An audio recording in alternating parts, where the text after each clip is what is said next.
students, how are you? Welcome to SBS English classes. We are here to start syntax.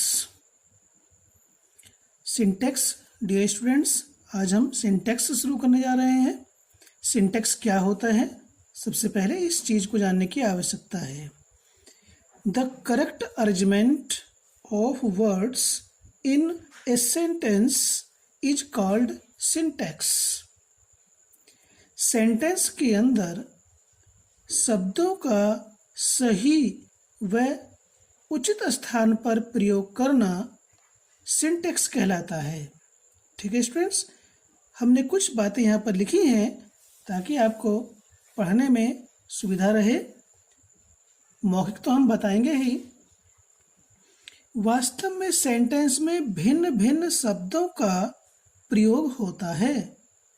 इन शब्दों को grammar में parts of speech तथा double parts of speech के नाम से पुकारा जाता है. तो पार्ट्स ऑफ स्पीच क्या होता है? Noun, pronoun, verb, adverb, adjective, preposition, conjunction, interjection etcetera. और डबल पार्ट्स ऑफ स्पीच क्या होता है? ये होती है non finite verbs, gerund, infinitive, participle. ये डबल पार्ट्स ऑफ स्पीच के अंतर्गत आती हैं.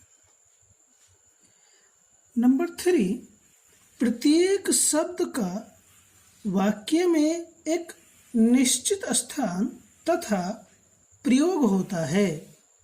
अतः भिन्न भिन्न शब्दों को उनके फंक्शन यानी के कार्य के अनुसार उनके सही स्थान पर तथा सही रूप में रखना सिंटैक्स कहलाता है.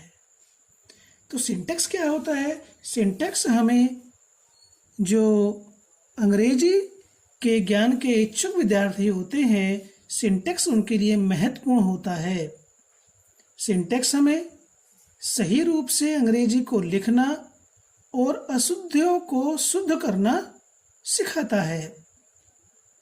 कुछ स्टूडेंट सोचते हैं कि सिंटैक्स उनके लिए महत्वपूर्ण नहीं है, लेकिन यह अत्यधिक महत्वपूर्ण होता है. क्योंकि सिंटैक्स में यदि मैं कहूँ तो A to Z ग्रामर होती है और जहाँ आपकी परीक्षा ली जाती है वो टॉपिक है सिंटैक्स. आपने ग्रामर को सही सीखा या गलत, इस बात की परीक्षा, इस बात का टेस्ट आपका सिंटैक्स में होता है कि आपको कितनी अच्छी ग्रामर आती है. तो सबसे पहले लेते हैं हम रूल्स ऑफ नाउन. इसके हम 2 वीडियो बनाने जा रहे हैं. ये फर्स्ट वीडियो है, देखेंगे इसको. फर्स्ट सेंटेंस है द न्यूज आर करेक्ट. तो न्यूज एक ऐसा नाउन है जो देखने में बहुवचन लगता है. ऐसे बहुत सारे नाउन होते हैं. ठीक है, जैसे सब्जेक्ट के नाम है इकोनॉमिक्स है, मैथमेटिक्स है, फिजिक्स है, डायनामिक्स है, मैकेनिक्स है, सिविक्स है. इसके अतिरिक्त इनिंग्स, जिसे हम पारी कहते हैं, ये देखने में तो बहुवचन होते हैं लेकिन वर्ब इनके साथ एक वचन आती है. तो न्यूज उन्हीं में से एक है जो देखने में बहुवचन होता है, एक वचन होता है और एक वचन की ही वर्ब आती है. तो जगह दी न्यूज इज करेक्ट. ठीक है स्टूडेंट्स, तो इसमें नाउन देखने में प्लूरल है लेकिन वो सिंगुलर है या प्लूरल, ये हमें जानकारी होनी चाहिए. ये सिंगुलर है इसलिए सिंगुलर की वर्ब आएगी. नंबर 2 है I could not get good mark in English. मैं अंग्रेजी में अच्छे अंक प्राप्त नहीं कर सका. अब देखिए मार्क है, ये यदि हम इसकी हिंदी निकालते हैं तो धब्बा, दाग, चिन्ह. लेकिन यदि हम पूरे सेंटेंस को पढ़ते हैं तो इसका अर्थ यहाँ अंक से आ रहा है. तो जब अंक के लिए प्रयोग होता है किसी विषय में तो ये प्लूरल में लिखा जाता है. तो ये मार्क्स होगा, मार्क नहीं. I could not get good marks in English. I could not get good marks.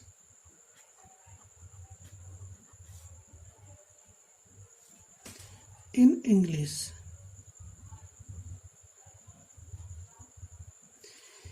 ये कॉम्पिटिटिव इंग्लिश के अंतर्गत आता है। ठीक है, कंपटीशन में इसका बहुत अधिक इसका परीक्षण लिया जाता है, इसका टेस्ट लिया जाता है।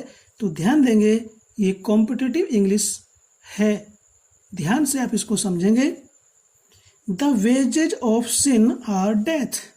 देखिए, वेजेज भी उन नाउन्स में से एक है जो देखने में बहुवचन होते हैं लेकिन सिंगुलर होते हैं और वर्ब भी सिंगुलर की आती है।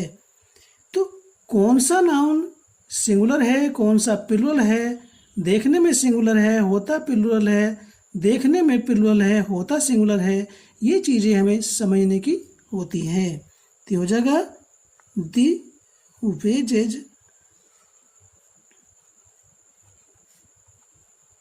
of sin is death. Next है 10 sheep are grazing in the field. तो sheep ऐसा नाउन है जो एस लगा करके प्लूरल नहीं बनाया जाता है।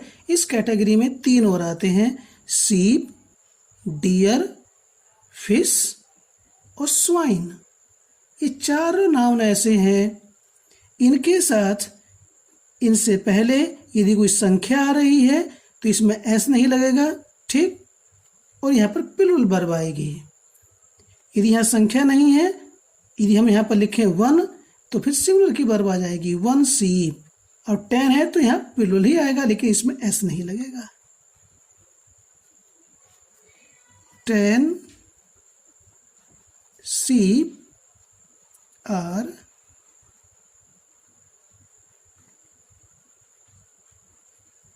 grazing in the field. Clear? तो कौन कौन से नाउन इस कैटेगरी में आते हैं, इस चीज को ध्यान रखने की आवश्यकता है।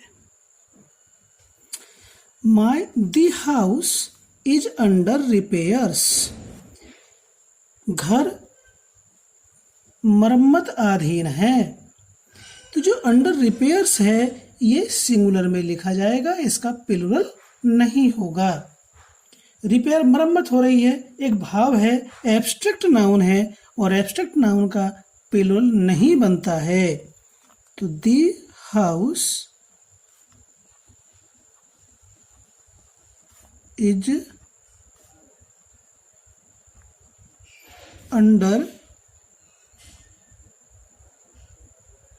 रिपेयर, एस हटेगा इसमें से। नेक्स्ट है it is a nice poetry. A nice poetry एक अच्छा काव्य है। तो ध्यान देंगे, पोएट्री कुछ ऐसे नाउन होते हैं जिनसे पहले आर्टिकल का प्रयोग ही नहीं होता है, ठीक है। तो पोएट्री उनमें से एक है। तो इसमें से आर्टिकल ए का ओमिशन होगा, तो हो जाएगा it is nice poetry.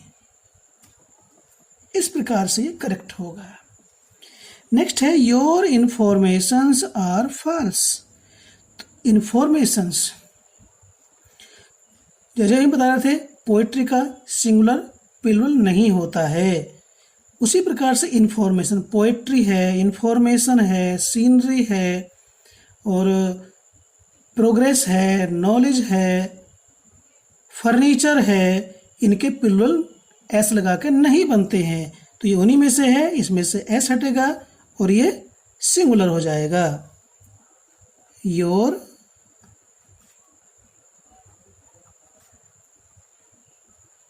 Information is singular आएगा false। ठीक है स्टूडेंट्स, यदि हम इसका प्लूरल बनाना भी चाहें तो किस प्रकार से बनेगा? योर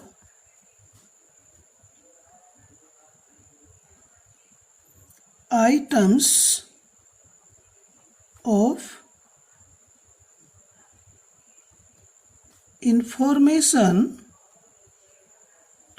अब यहां पर आर आएगा, आर फॉल्स। यदि हमें इसका प्लूरल बनाना है तो यहां पर आइटम्स लिखेंगे, your items of information are false. यदि हम आइटम्स ऑफ नहीं लिखते हैं तो इसमें से एस हटा देंगे और सिंगुलर की वर्ब प्रयोग की जाएगी। मम्प्स आर डेंजरस, तो ये मम्प्स क्या है? जिसे हम माता कहते हैं, छोटी माता, बड़ी माता। तो बीमारियों के नाम देखने में प्लूरल होते हैं। मम्प्स है, मीजल्स है, रिकेट्स है, तो ये प्लूरल में है, लेकिन ये सिंगुलर में होती हैं और इनके साथ वर्ब सिंगुलर की आती है। देखने में प्लूरल है। Mumps is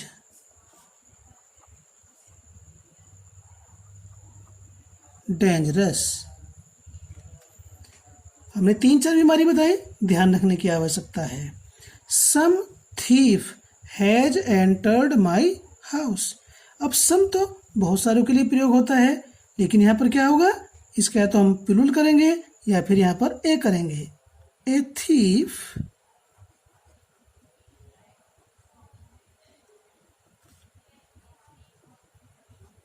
has entered my house।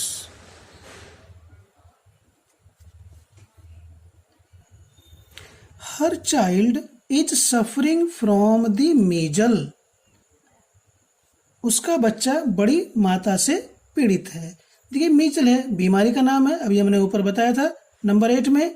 तो ये मीजल नहीं मीजल्स होगा, इसमें एस लगेगा, यही मिस्टेक है। Her child is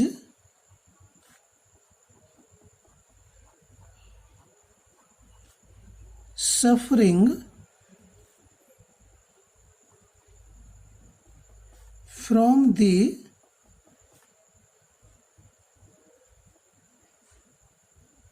measles। Next है द पुअर्स आर हैप्पी। तो देखिए ये नाउन है, एडजेक्टिव से बना हुआ नाउन है। ध्यान देंगे स्टूडेंट्स, यदि किसी भी एडजेक्टिव से पहले आर्टिकल दी का प्रयोग किया जाता है और उसके बाद में कोई नाउन नहीं आता तो वह प्लूरल नाउन बन जाता है। उसमें एस लगाने की आवश्यकता नहीं है, उसके साथ प्लूरल वर्ब का ही प्रयोग किया जाता है। ठीक है, इससे पहले मैं आपको एक बात रिमाइंड कराना चाहता हूं कि यदि आपने चैनल को अभी तक सब्सक्राइब नहीं किया है तो प्लीज़ सब्सक्राइब करें, कमेंट करें, लाइक करें और अपने दोस्तों को शेयर भी करें।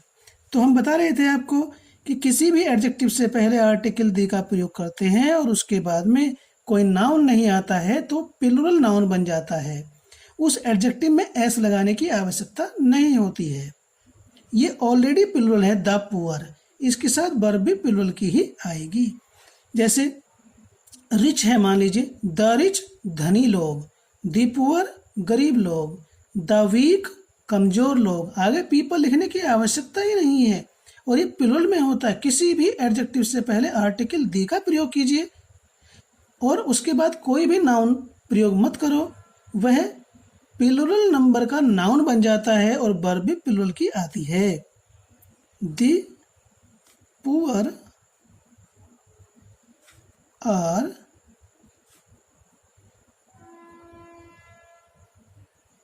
हैप्पी। क्लियर? नेक्स्ट है माई ट्राउजर इज डर्टी। तो ये ट्राउजर क्या है? वे वस्तुएं जो एक से एक जैसे या एक समान दो अंगों से बने होते हैं, दो भाग होते हैं उसके, तो वे प्लूरल में ही लिखे जाते हैं और उनके साथ वर्ब भी प्लूरल की आती है। यह है ट्राउजर्स। जैसे कैंची, दो भाग होते हैं समान, सीजर्स। पैंटलून्स, दो भाग होते हैं, शॉर्ट्स, जांघिया। और क्या है, प्लायर्स, जिसे हम प्लास बोलते हैं, दो भाग होते हैं, टंग्स, चिमटा। ऐसे और भी अन्य चीज़ें हैं। स्केल्स, तराजू, दो भाग होते हैं, समान होते हैं, वो प्लूरल में लिखे जाते हैं और उनके साथ वर्ब भी प्लूरल की ही आती है। माय ट्राउजर्स, वर्ब आएगी आर।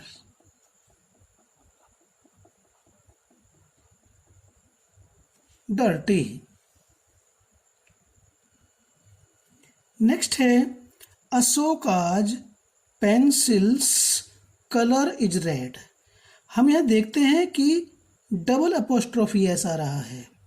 सबसे पहली बात तो ये समझिए स्टूडेंट्स कि ये अपोस्ट्रोफी एस सजीवों के साथ आता है और इस प्रकार से डबल पजेसिव के रूप में ये अपोस्ट्रोफी एस कभी नहीं आता। बाद वाला नाउन का पजेसिव हटाने के लिए हम ऑफ का प्रयोग करते हैं। तो क्या है, ये जो नाउन है इसे लिखेंगे द कलर। आर्टिकल दी का भी प्रयोग करेंगे, द कलर ऑफ। अब यहां से अपोस्ट्रोफी एस हट गया, अब ये द कलर ऑफ यहां आ जाएगा, the colour of Ashoka's.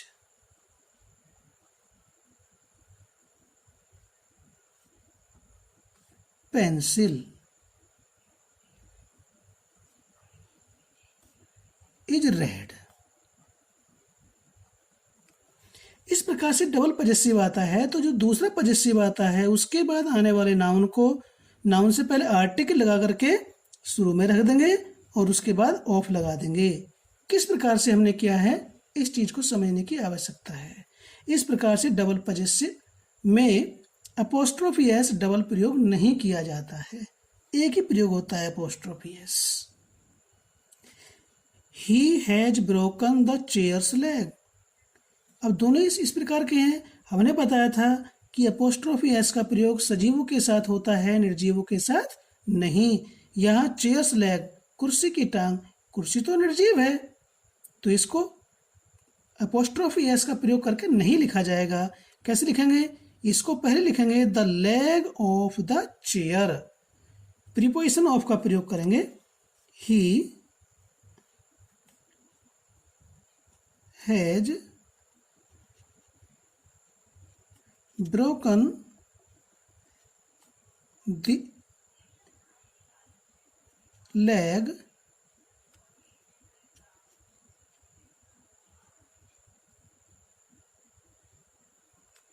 of the chair। तो ध्यान रखेंगे निर्जीवों के साथ अपोस्ट्रोफी एस का प्रयोग नहीं किया जाता है।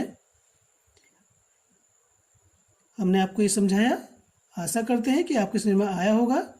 दोबारा इसको देखेंगे और चलते चलते फिर से आपको रिमाइंड कराना चाहते हैं कि यदि आपने सब्सक्राइब नहीं किया है चैनल को तो सब्सक्राइब कर लें, ताकि आपको आपके क्लास वर्क की, आपके सब्जेक्ट के वर्क की वीडियो मिलती रहे।